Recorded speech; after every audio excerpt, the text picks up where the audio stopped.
Inshallah, today's brief Khatira lecture is going to be about a topic that has generated some discussion, especially in these particular days. And it goes back to ancient times. It's a concept of theology. So we're going to discuss what is this aspect, what are the controversy, and inshallah, what is perhaps the correct opinion. And the topic is about the Mahdi. Many of us have heard this notion of the Mahdi. And it is mentioned in a number of books of Hadith. And it is one of the key differences between our theology, Ahl Sunnah or Sunnism, and the non-Sunni group, the majority non-Sunni group. There's two main groups of Islam. So this notion of the Mahdi, it is one of the fundamental points of difference between us and between them. So firstly, what is the Mahdi? Secondly, what is the evidence of his existence and characteristics? And thirdly, what are some of the historical controversies that have taken place? The term Mahdi is a title, it's not a name. And it means the rightly guided. From Huda, the Mahdi, that he is guided. And so he will be guided and he will guide other people. So the Mahdi is somebody who is correctly guided. He has hidayah. He himself is upon the straight path. Now, the term Mahdi is not found in the Quran, meaning as a person going to come, nor is it found in the most authentic books of hadith, which is Sahih Bukhari and Sahih Muslim. But we do find references to this concept in some of the other books, such as the Sunan of Abu Dawood, such as the Mustadrak al-Hakim, such as the Sunan ibn Majah, such as the Musnad of Imam Ahmad. We find a number of traditions about a person. In some of them, his name is mentioned, Muhammad ibn Abdullah. The Prophet ﷺ said, hadith is in Abu Dawood, a man shall come towards the end of times. His name will be my name, and the name of his father will be the name of my father, meaning Muhammad ibn Abdullah. And in other traditions, his description is given. A man shall come with an aquiline nose and a broad forehead. And in other traditions, the time frame will be mentioned. Towards the end of times, a man shall come. In yet other traditions, the conditions of the time are mentioned.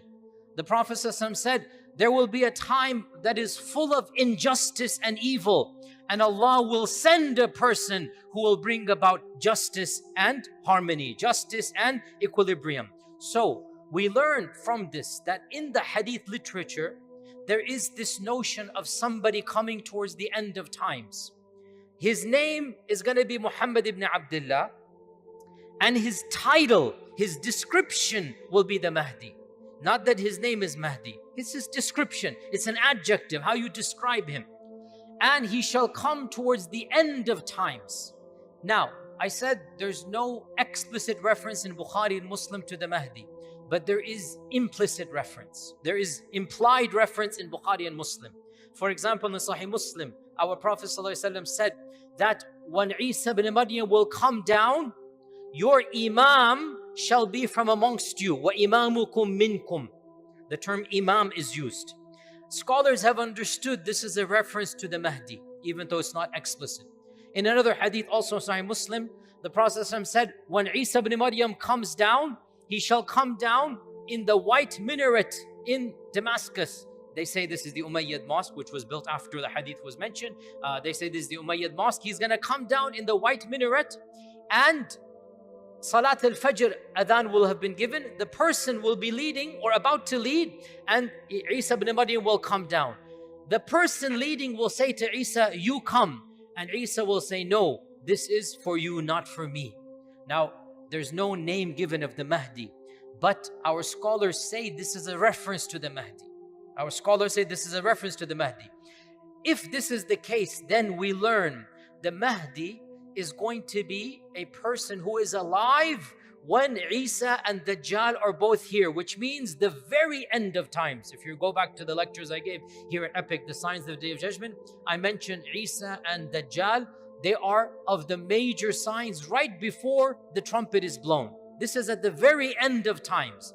The fact that Isa comes down and the Mahdi is leading Salah means that the Mahdi will witness this end of times. So the coming of the Mahdi is signaling the beginning of the very end, the last final days on earth. Now, this concept of Mahdi in our tradition, by our I mean Ahl Sunnah or Sunnism, it is very clear This is not a supernatural person with wings, he's gonna fly in the heavens. No, he's a normal human being, flesh and blood. He doesn't have supernatural powers. He doesn't have ilm al-ghayb. Nobody has ilm al-ghayb according to us other than Allah subhanahu wa ta'ala, right? He does not say kun fayakun, only Allah is like this. Rather, he is a righteous human being and a person whom the ummah agrees upon that he should lead them during the time of fitna. There's going to be a time of civil war, a time of chaos, and the ummah shall agree, this is the person who shall lead us. That is the characteristic of the Mahdi. And he shall be fighting the Dajjal until Isa comes. He won't be successful against Dajjal, but he shall fortify the believers, waiting for Isa to come. Behind him, the believers will be fighting the Dajjal, and when Isa comes down, Isa will take over and Isa will kill the Dajjal. So the Mahdi, according to our tradition, is a normal human being, of flesh and blood. He has no supernatural powers. He shall be born at the end of times and live a normal life and die, and that will be his demise. Now, the other group, the non-Sunni group, the major group that is, the second largest group of the Ummah, that group has a very different belief about the Mahdi. And they say the Mahdi has already been born, and the Mahdi for them is the 12th Imam. They have 12 Imams, according to their theology. From their standpoint, they say the Mahdi has already been born. And the Mahdi is currently alive amongst us. But he is hidden to the masses. He could be anywhere. He could be in this audience. He could be there. He could be here. He is alive and active, helping the poor and performing miracles.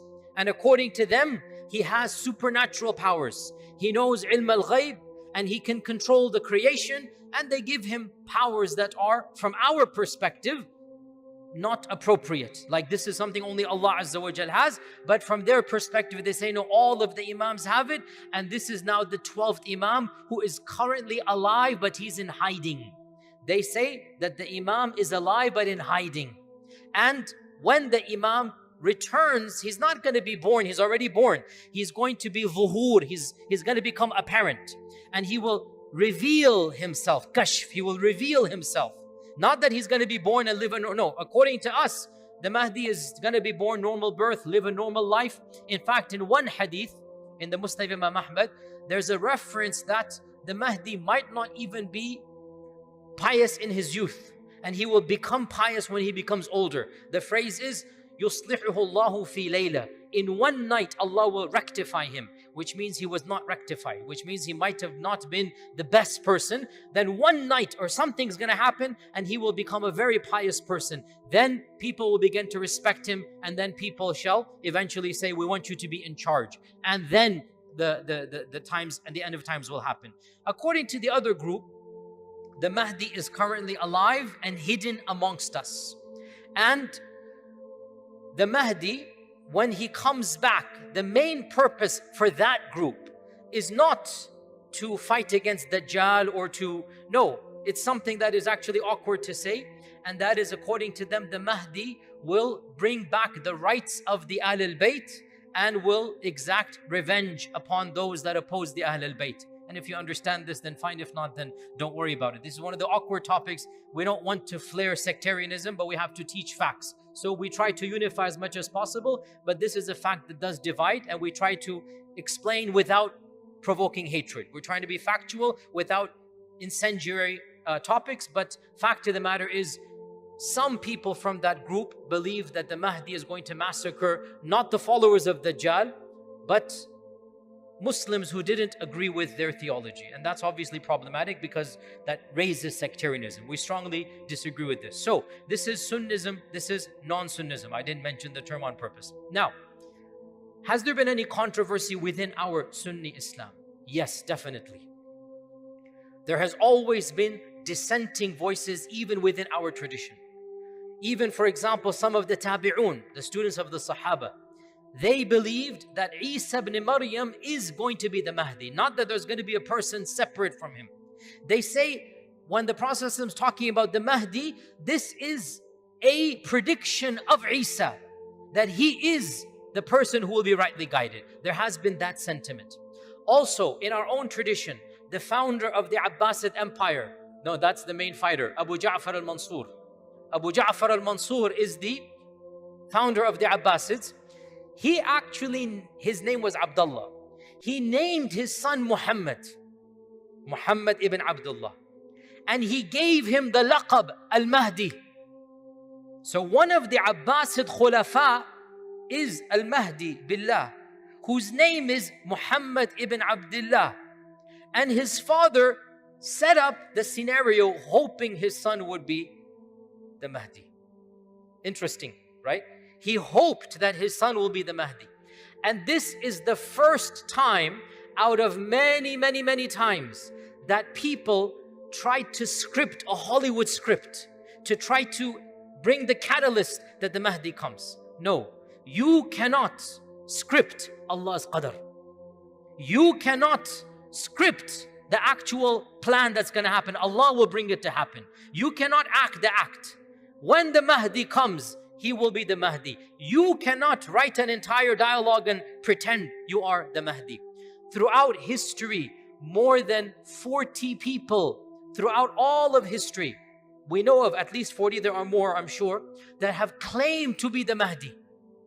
More than 40, beginning with Al-Mahdi billah, Muhammad ibn Abdullah ibn Abu Ja'far al-Mansur. This is the first, and he's within our tradition, Sunnism, right? And there were many others, Al-Harith ibn Surayj, throughout history, even recently. Any Sudanese in the audience? Where are our Sudanese friends? Where are? Okay, you know the Mahdi movement of Sudan, right? The Mahdi movement, they're still around to this day, are they not? Yes, there's still a group in Sudan. 150 years ago, somebody claimed to be the Mahdi in Sudan, and he fought the British. And for a while he was successful. Then the British completely, decimated his followers. But the group remains, and he claimed he was the Mahdi. And there is a movement to this day. They have a leader. They consider him to be the Mahdi. In India as well, I don't want to be too explicit, but there is a group, some of you know it, that they are a slightly different group than ours, even though they call themselves Sunni, but they are a slightly different group, and they have a Mahdi. They're in the tens of thousands. I have met one or two of them myself. They're in the tens of thousands, and they have this. And in Iran, there came a fad 200 years ago. Multiple people claimed to be the Mahdi, and one of them founded the Baha'i movement. The Baha'i firqa. Its founder was a Muslim who claimed to be the Mahdi, and then he founded and broke away. And another group called the Babis, if you know them, it's also from within that time frame. He also said he's the Mahdi, and then what happened. In 1979, I have given multiple lectures about this, right? A person claimed to be the Mahdi in Arabia, in Saudi Arabia, and he hijacked Mecca itself. Some of you who are above the age of 45, 50, you remember this. And I have given multiple lectures because I have interviewed dozens of people. I was too young to remember the incident, but by the time I went to study in the University of Medina, many of my teachers were undergraduates when this movement was active. So I interviewed myself multiple people who were aware of this movement, some of whom followed it for a while and then left the movement. So I interviewed myself eyewitnesses, people who were in the house of this person and discussing plans and whatnot. I have lots of information. Maybe one day I'll give more lectures because some of it is very sensitive. But in 1979, a person by the name of Muhammad ibn Abdullah al-Qahtani claimed to be the Mahdi. Now, in one hadith in Sunan Abi Dawud, it mentions that the Mahdi shall be given bay'ah in front of the Kaaba, between the rukun and the maqam. That the Mahdi will take the bay'ah between the rukun and the maqam, i.e. between when it says rukun over here, it means the Hajar Aswad, and the maqam, it means the maqam Ibrahim. So between the maqam Ibrahim and the door of the Kaaba, basically, the Mahdi will be given the oath of allegiance. This is in a hadith in Abu Dawud. Okay? In a hadith in Sahih Bukhari, it mentions that, not by name, because remember, Bukhari and Muslim don't mention the Mahdi by name, but it mentions one of the signs at the end of times is that a righteous man shall flee to Mecca, and the armies will be sent against him to kill him. And Allah Azza wa Jal will cause the earth to open up and destroy all the armies, and the man shall be protected. Now our scholars say this is the Mahdi. The hadith does not say Mahdi, but who else can it be? And this is the predominant position, that one of the signs of the Mahdi is that the people will choose him as a leader. The actual leaders will not like the guy, so the actual leaders will want to kill him.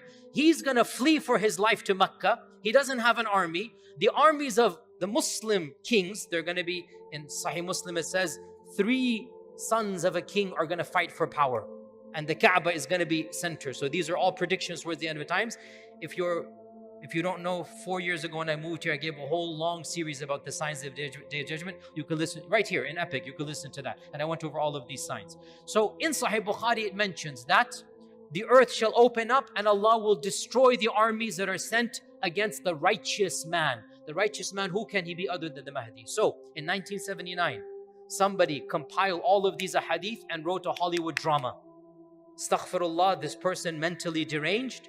He said, let me hold the Kaaba hostage and let me do all of these ahadith, and Allah Azza wa Jal will send His hidden army and the earth will swallow up the army of this government and I will be safe. And so if you know what happened on the 1st of Muharram in 1400 Hijri, auspicious new day, 1st of Muharram 1400, he locked up all of the doors of the Kaaba. He took his 550 people with armed machine guns hidden and whatnot, and they held the Kaaba hostage. They held the Imam of the Haram hostage. They took the microphone and they announced the Mahdi had come. There's actual video recordings and audio recordings on YouTube in Arabic. Very poor quality, but actual audio recordings. You can listen to them speaking if you listen very carefully, because it's poor recording. And the man is quoting the hadith of Abu Dawood. The Prophet ﷺ said that the Mahdi will come and he will be given bay'ah between the rukun and the maqam. And here he is, and all of you come and give him bay'ah. You do not take a hadith and make a Hollywood drama out of it. It happens. You do not expedite it. But they thought this is their job. Of course, hundreds of people were killed. Innocent Hujjaj were killed. For the first time in 1,000 years, Tawaf stopped around the Kaaba. For 2 weeks, the Kaaba people did not visit it because of their hostage holding. And the army had to attack and things happened back and forth. Inside the Kaaba, inside the Haram, machine guns fighting one another, people died, bloodshed, electrocution, chemical warfare. I've gone into detail in other lectures. This happened in 1979. Literally, when I was a child, I wasn't aware of it. I'm not saying it's not like generations ago. It happened in our own lifetimes. And of course, the supposed Mahdi was killed in this battle, and all of his followers were executed. They were captured alive, and clearly he wasn't the Mahdi. There was no earth swallowing up an army, whatnot. You don't play games with the Sharia. You don't put yourself, I am the Mahdi. No, it doesn't work that way. In fact, one of our scholars said, anybody who claims to be the Mahdi disqualifies himself from being the Mahdi. I repeat, anybody who claims he is the Mahdi disqualifies himself, because the Mahdi shall not claim it until the people give it to him when all of these miracles happen. So, to be very clear, there are many people now, especially on the internet, claiming to be the Mahdi. Any person who needs to send out tweets and YouTube videos, many of which are fake and AI and whatnot, any person who needs to talk about bizarre dreams telling you he's the Mahdi, automatically disqualifies himself from being the Mahdi. I repeat, no person who claims to be the Mahdi is the Mahdi. The Mahdi shall not claim to be the Mahdi. The Mahdi will be a righteous person. He will run away from power, run away from fame. The people will love him. The people will respect him. The governments will want to kill him. He's going to run for his life to the Kaaba. Then when you see that miracle happen, then you know this is the Mahdi. Until that happens, no, we do not directly get involved. One final footnote here. Is it something that is completely unanimously agreed upon within our Sunni Islam? Response is no. the vast majority of ulama say yes, there is a concept called the Mahdi. But throughout history, there have always been some ulama, minority, but they have been there. Ibn Khaldun, for example, said all of the ahadith of the Mahdi, they are weak. And another scholar of the 70s, a great scholar, the chief judge of the state of Qatar, Abdullah al-Mahmoud, Sheikh Abdullah al-Mahmoud, he is actually one of the contemporaries of Sheikh bin Baz. He's a student of Muhammad ibn Ibrahim. He's coming from definitely the mainstream, hardcore Sunni tradition. He's not an outsider. He was a very core, defender of the idea there is no Mahdi in Sunni Islam. He said, and he's coming from Sunnism, that the concept of Mahdi is imported from the non-Sunni group into Sunnism, right? Interesting anecdote. He said this during the time of this incident in Mecca, and he was very public about this. These people are all wrong because there is no concept. And he said it in a public conference. In that conference were great scholars. Sheikh Al-Albani, if you know his name, Sheikh Yusuf Al-Qardawi, Sheikh Muhammad Al-Ghazali, if you know his name. All of these people were in that conference. Now Sheikh Abdullah Al-Mahmoud was senior to them in age. And he made a blunt statement. La Mahdiyyata fil Islam. This is something that has come from the non-Sunni group and infiltrated our Sunni books. All of the ahadith of the Mahdi, according to him, are weak and fabricated. Sheikh Al-Albani said, I want to have a debate with you. As a young at the time, or middle-aged man. And in the room was Sheikh Yusuf Al-Qardawi and Sheikh Muhammad Al-Ghazali and others. Can you imagine this, And according to the people that were there, I'm just listening to them. According to the people that were there, Sheikh Abdullah was not convinced and he remained firm on his position. There is no such thing as the Mahdi. Now, interestingly enough, Sheikh Qardawi eventually adopted this position as well. And Sheikh Qardawi also said, I don't accept these hadith as being authentic, and this is something that is not something that we should believe in. Khair, that's their opinion. I respect their opinion. I'm telling you factually, the vast majority of our scholars, Ibn Hajar, Ash-Shawkani, in fact, great scholars of hadith, As-Sakhawi and others, they said these hadith are authentic. So the default position is that there is this notion of Mahdi. However, in our tradition, the Mahdi does not form a major basis of our theology. It's in the footnotes, it's there. As for the non-Sunni group, the belief in the Mahdi is of course central. It is the pillar of their theology, and for us it is something incidental, so much so, even if somebody denies it and says the hadith are not authentic, he's still within Sunnism. We've had people that have said this, that this concept is not authentic for our traditions, he's still within Sunnism. In any case, I wanted to conclude on the key point here because there's a lot of confusion and people are saying this. Listen to me carefully. What did I tell you? If somebody claims he's the Mahdi, he cannot be the Mahdi. So understand this point here. I actually believe there is somebody going to come called the Mahdi, right? But anybody who claims this right now is a liar. We will only know the Mahdi. When will we know? When the signs come. And what is the main sign? That Allah subhanahu wa ta'ala will miraculously defend the Mahdi in the haram itself.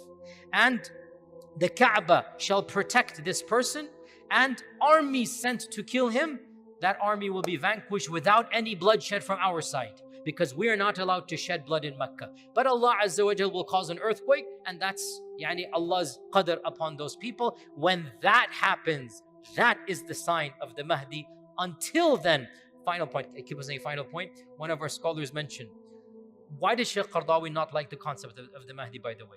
Sheikh Qardawi, and I respect him immensely, Sheikh Qardawi said, too many people have stopped political activism, thinking that the Mahdi will come and save them.